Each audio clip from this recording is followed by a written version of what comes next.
welcome back to our class Biology 1. I hope you are doing well.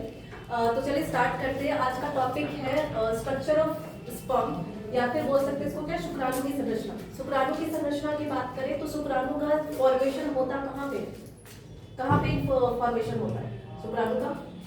वृषण में. और वृषण का स्ट्रक्चर लोग देखिए किस तरह का होता है. वृषण का स्ट्रक्चर कुछ इस तरह का, ऐसे देखोगे तो वृषण एक दो वृषण होते हैं मेल्स में, ठीक है. और वो दोनों वृषण कहाँ पे होते हैं? स्क्रोटम के अंदर रखना. स्क्रोटम के अंदर कितने टेस्टिस प्रेजेंट रहते हैं? 2. Very good. 2 टेस्टिस प्रेजेंट है और इसके बीच में एक सेप्टा भी लगा होता है, ठीक है, जिसको सेप्टम भी कहते हैं, है ना. हर टेस्टिस के अंदर कितने कंपार्टमेंट होते हैं? 250. Very good.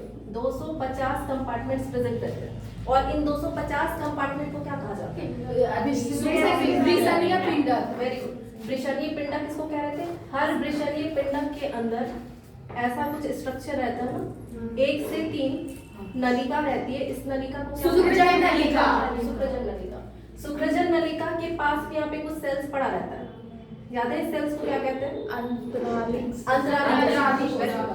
और ये जो स्ट्रक्चर है जिसको अभी हम बोल रहे थे क्या, सुक्रजन नलिका, यही सुक्रजन नलिका के अंदर, इस सुक्रजन नलिका के अंदर कितने सेल्स प्रेजेंट? 2 सेल्स.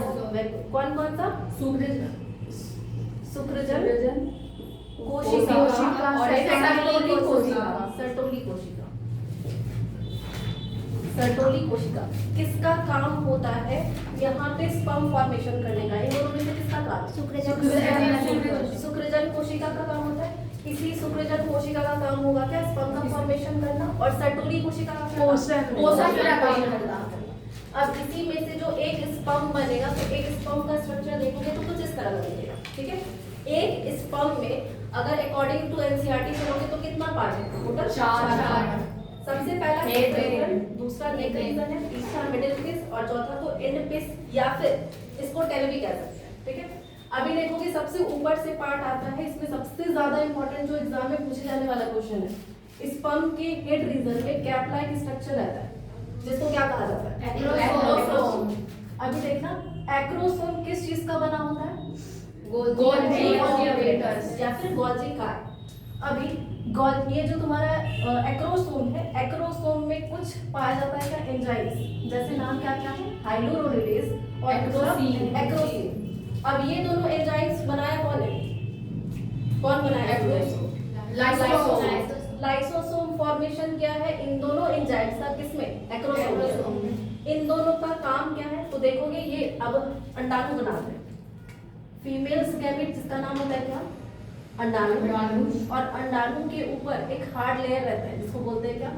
जोना पेलुसिडा. इस जोना पेलुसिडा को तोड़ने के लिए कुछ एंजाइम की जरूरत पड़ती है जो ये दोनों हेल्प करता है, ठीक है. जैसे देखोगे स्पर्म आया, यहाँ पे लगा और ये इसको तोड़ करके अंदर की तरफ जाता है, ठीक है.